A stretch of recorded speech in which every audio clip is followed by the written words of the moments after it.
Mirë, do të flasi më gjërësisht për listat me kandidat dy subjekteve kryesore për zgjedhjet e 11 maj. Do të më bashkoa drejt për drejt në këtë komunikim gazetari Robert Papa, autori i misionit Fokus. Zoti Papa, mirë mbrëma.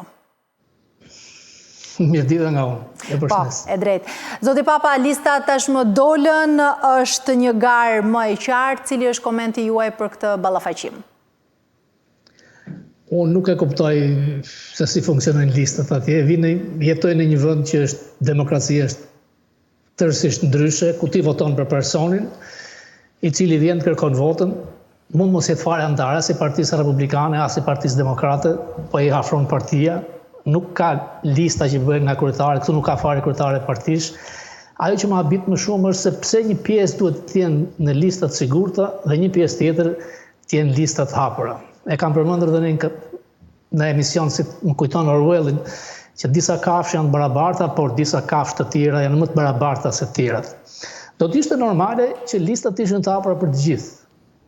Dhe duke parë se kush votohet më shumë, le të themi Berishët, aty do të shikonte edhe qeverinë. Kush do të merrte vota ose nga ana tjetër. Prap nuk e kuptoj dot si mund futesh 12 që janë spak nga PS-ja. Edhe kjo është e papranueshme, nuk reagon asnjë nga ndërkombëtarët. Janë emra që nuk nxisin, nuk t'japin një lloj besimi, do të thoja. Duhet ketë dhe kufizim mandatesh. Ka deputet që kanë nga 30 vjet. A thua vdiq Shqipëria për këta emra që mos ikin kurrë? Duhet ketë një kufizim mandate. Për mendimin tim, jo më shumë se 3 herë deputet dhe jo më shumë se 2 herë kryeministër. Sepse ne hoqim nga kushtetuta rolin e presidentit, po ishte më mirë presidenti ritë ndyer nga 5 vjet dhe vazhdonte në punën e tij. Pra nuk ndodhin përmbysje elitash. Ajo tjetra prapë që se kuptoj pse duhet të jetë 33%, 30% për femrat, nëse dikush është e zonja hyn vet. Pra jemi në një cejtnot. Pse e them këtë? Sepse politika prodhon çdo gjë. Ai parlament që do të dalë, nëse do ketë 12 që janë nga SPAK, ose njerëz të tjerë që nuk afrojnë besim, ata do të emërojnë prokurorët e rinj, radio televizionin, pra prodhojnë gjithë sistemin e shtetit në Shqipëri. Mendoj se ligji që kemi pasur në 92 nga qenë më i miri. 100 drejt për drejt, 40 ishin të listat që fusin partit emra thuajse të sigurt. Personalisht kam qenë vetë në 23 me PD-n në 97, kur iknin gjithë veshur me tanga nga Afrika. Mendoj se duhet ndryshoj sistemi.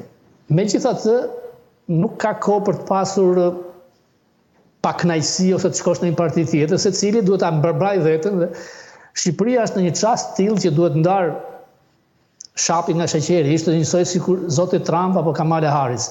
Pra mendoj që ata votues që i përkasin opozitës, le të harojnë emrat, fundit do zgjedhin një emër Berisha, nëse duan të largojnë Ramën. Një lajm i mirë dje ishte që drejtësia nuk u gjunjëzua, por atë trysnisë të madhe për Veliajn nga Rama edhe nga një avokat amerikan, ndaj të cilit të paktën 100 letra kanë shkruar tek zyra e ankesave për avokatët e New Yorkut. E qartë. Ndërkohë, zoti Papa, në fakt, ju tha që nuk ka vend këtu për zhgënjime, për largime, po ka patur mjaft zhurmë në Partinë Demokratike për sa i përket kandidatëve dhe listave, dhe ato që kanë dalë të preferuar në primare, pra janë votuar, ndoshta nuk kanë marrë vendin që u takonte këtu, dhe nga këtu ka nisur edhe i gjithë zhgënjimi. A vërtet zoti Berisha, ta themi kështu, i ka vënë shkelmin primareve dhe ka imponuar emrat e tij në këtë lista? Është sistemi pra i tillë. Se fundit primare, unë parë sa kanë marrë 300 vota, 400 vota, 500 vota. Ishte një aty. Tani me 500 vota mos na bëjnë një gjë të madhe në një Tiranë që po shkon 1 milion banor. Ne nuk e kemi përvojën e primareve. Nëse donë të bëni primare, siç bëhen këtu, bëhen ndryshe. Primaret në Amerikë nuk i numëron votat partia. Ai komision shtetëror që numëron votat kur zgjidhet Trump ose Kamala Harris, ai numëron dhe primaret. Dhe ka disa ligje. Disa shtete i kanë primaret closed, të mbyllura vetëm për anëtarët e partisë, dhe disa i kanë të hapura. Edhe antarësimi këtu nuk është si në Shqipëri. Kur regjistrohesh për të votuar, ti duhet të regjistrohesh republikan, demokrat ose i pavarur. Nuk ka detyrimin e madh të jesh militant i madh, por kjo është Shqipëria dhe më vjen shumë keq pas 30 vite dhe prapë jemi në këtë sistem. Sepse fundit nuk kam dëshirë që të kemi Xhelil Gjonën e Kurani Sara apo emrat e kohës Hoxhës. Atëherë votoj. Bëj votim i kot. të jepte një listë se cili është detyruar të votohet. Prapë kështu, nuk ka kuptim. Në qoftë se vendosen anëtarët e partive, mos ta vini lista fare. Vej siklin e partisë dhe lëre pastaj vetë partia të vendosë, por unë jam që sistemi sakson është më i mirë. E ka Anglia, e ka këtu. Duhet votoj për njeriu. Por te kush shkoj unë për qarë një hall? Unë jam në Amerikë, po sigurisht në Shqipëri. Këtu kam antarën e Këshillit të Qytetit. I shkohet në zyrë. Kam congresswoman, e cila është kineze me origjinë. Më kanë ndihmuar në shumë raste për shqiptarë kur kanë marrë viza për prindërit e tyre. Pra ti ke një zyrë kur shkon. Kongresmeni ka një zyrë të distriktit të tij. Senatori ka një zyrë të distriktit vet. Pra përfaqëson. Kjo është te lista. Unë jam te lagje, ku di unë kush është nga lista do jetë për mua? Dhe ku do shkoj që ta ankohem ose të kërkoj diçka? Është sistem mbrapsht, duhet ndryshoj. Këtu ne duhet të kërkojmë ndihmë edhe këtij vendi Amerikës, por s'na kanë ndihmuar as ambasadorët, as ata departamentit të shtetit, janë marrë me gjëra anësore, janë marrë me LGBT-t. Kjo është thelbësoria, vota. Mbaj mend që në kohën para 90-s thuaj vota plumb për armikun. Tani me votë ketë drejt njëshi merr potencë, merr fuqi. Votuesi thjesht. Por duhet dhënë që këti votuesi thjesht, me atë pushtet, me atë votë, ta di ku e çon. Dhe këto pastaj akrobacirat që kalojnë nga një parti shkon në një parti tjetër, a thua se është Messi apo Ronaldo. I kemi parë në parlament. Po, i kemi dëgjuar çfarë niveli ka. E qartë, çfarë duhet të mësojmë apo të lexojmë ne nga sjellja e zotit Berisha me përcaktimin e listës së tanishme, dhe a është kjo listë ekipi fitues, ta themi? Tani këdo të vinte në listë Berisha, PD-ja do morë ato vota që kishte për të marrë. Ti je sigurt. Edhe sikur të vinte Einstein e këta, në fundit e zemesme e përpjeshme, ai mendon këta janë më të mirë për të arritur fitoren. Ai vetë ka thënë disa herë që nuk është që nuk gabohet, por ai kështu e ka parë. Le të presim, s'ka asgjë të keqe. Çdo njeri pozicionohet. Edhe këtu. Ti mund mos duash një kongresmen në zonës, por je republikan, do votosh për republikan. Në zonën time, për shembull, u bë një gafe madhe, u vuj për republikanët një gej, Santos, ishte skandaloz. Edhe është një zonë shumë e pasur, Manhattan, por e votuan se ishte republikan. Por sistemi këtu të heq dhe e hoqë. Unë jam për këtë. Këto zgjedhje duhet vendosin pas të ndryshoj sistemi zgjedhor. Pse duhet të Shqipëria ndarë në 12 zona? Nëse jemi Spanja, nëse kemi Bask, ato presjet pa kuptim. O proporcional për gjithë Shqipëri, o majoritar dhe me listat hapura. Nuk ka pse me të mbyllur. E qartë, ndërkohë Ferdinand Xhaferi, zoti Papa, ka deklaruar se kjo është një listë për ta bërë familjen Berisha madhështore. A mendoni vërtet se këtu po bëhet një administrim pushteti brenda Partisë Demokratike? Ky person është mos mirënjohës. Këtë person nuk duhet ta kishte afruar kur PD-ja, mos mirënjohës, kaq. Afrojmë në 2005 kur këta ishin nga ata që u bashkuan me lobet greke, lobet serbe kundra PD-s. Dhe këtë unë nuk e kuptoj dot. Që si këta njerëz që dalin me shkopa bejsbolli, këta duhen larguar, sepse ofendon votuesin e thjeshtë. Dhe aq më tepër që e djatha, këtë e them me bindje, nuk është e majta voton për këtë dogjeve Rama, e ka vënë kriminal prapë do të japin votën. E djatha është tjetër, nëse nuk i pëlqen një emër, nuk të vjen fare të votosh. Është rasti i diasporës. Unë kam të vështirë të kërkoj vota këtu shqiptarëve amerikanë në New York për të votuar atje. Sepse ata do donin dikë nga ne këtu, s'po them personale, ka të tjerë plot. Tani ti vë një emër në Tiranë, nuk voton. Duhet të jesh i zgjuar ta kërkosh votën siç e kërkojnë italianët, siç e kërkojnë gjermanët. Sistemi që duhet marrin për mua është Anglia dhe Amerika. Por shpirti me të majtën e kuptoj. Ata janë me Putin, me traktatin në Varshavës, gjithmonë kanë qenë kështu. E djatha të paktën do të jepte një shembull tjetër. Çuditërisht, një personazh që nuk kam në respekt, Basha, ka thënë që do të ketë listat e hapura për të gjithë. Ai e di që nuk fiton gjë, por të paktën i ka të hapur. Nuk e ndalon ligji asnjë parti që të gjithë kandidatët të bëjnë një deklaratë. Ne do të provojmë të jemi me listat të hapura.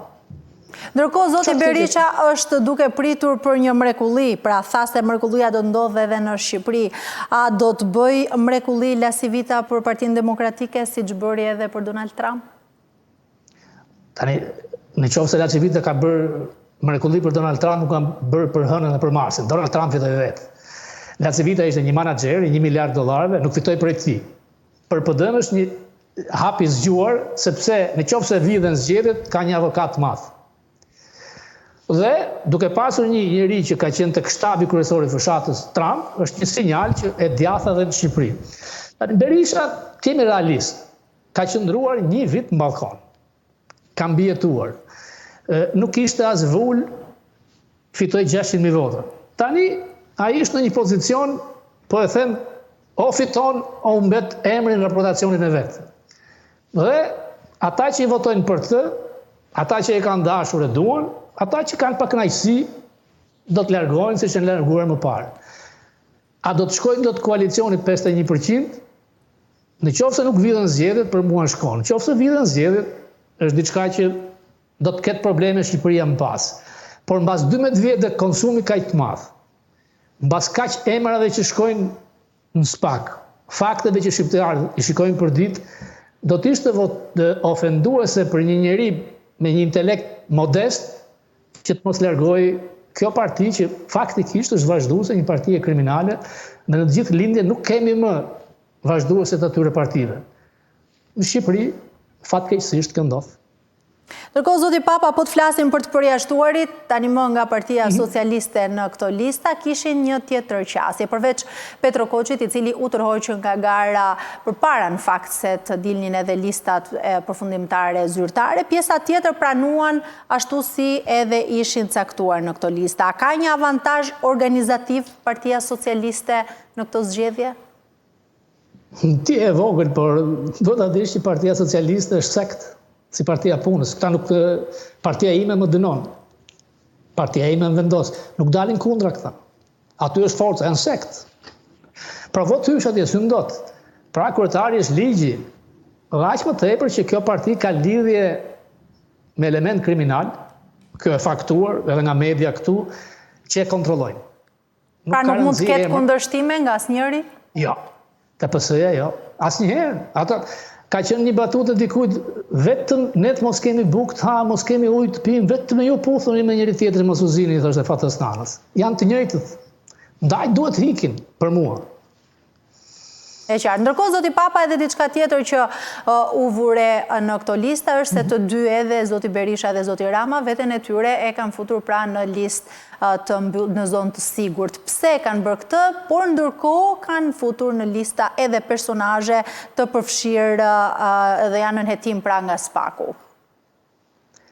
Tani ato listat shumë emërore nuk e di si vot për një, ke njëri ke drejt votosh, ke 49 emra apo për disa. Në qoftë se ke për një, po ta fuste Berisha nuk merrte asnjë vot tjetër. Po ta fuste dhe Rama andej, se është ligji i tillë. Imagjinon të vesh Berisha në listë hapur, gjithë demokratët do votonin për të. Kush do hynte nga tjerë, s'merrte vot. Sistemi që e krijon këtë gjë. Më e ndershme do ishte listë e hapur, nuk diskutohet. Nga të dyja. Rama të paktën që do të bënte një sfidë se ka 12 vjet. Në fakt, Rama edhe pati deklaruar një gjë të tillë, që unë do të futem në listë të hapur, madje pati lënë një rrugë për të kuptuar se mund të mos ishte edhe fare në këtë lista. Mirë do ishte mos jetë më kryeministër. Rama është ajo që them, e kontrollojnë tjerë. E kontrollojnë tjerë. Ka pasur presion edhe nga Veliaj. Ka presione nga këtu. Rama e ndjen që... Nga kush kontrollohet Rama? Kush e kontrollon? Nga ajo orkestra Vienës, jo. Dihet kush kontrollohet Rama. Janë krimi, janë përgjime, me mira përgjime që janë në Gjermani, këtu, element kriminal që i ka futur në parlament, po të hapen telefonat e Ramës, a e di, janë thënë, është shkruar media në Gjermane, është shkruar media në Amerikane, dihet se si çfarë lidhjesh. Dhe kjo është e hershme, që kur ka fituar bashkinë, ai dihet me çfarë segmentesh të shoqërisë është mbështetur. Por është një parti që është mbështetur te krimi gjithmonë, nuk është gjëre. Po të kemi një tjetër fitore të zotit Rama, do ta vendoste kjo fitore Partinë Demokratike në pozitën më kritike politike të saj? Po natyrisht do ishte një goditje, domethënë mbas këtij konsumimi skajor, por gjithmonë është ajo, a do të jetë zgjedhje ndershme. Një fitore Ramës, minimumi do bënte që ne diasporës mos kthehemi në vendin tonë.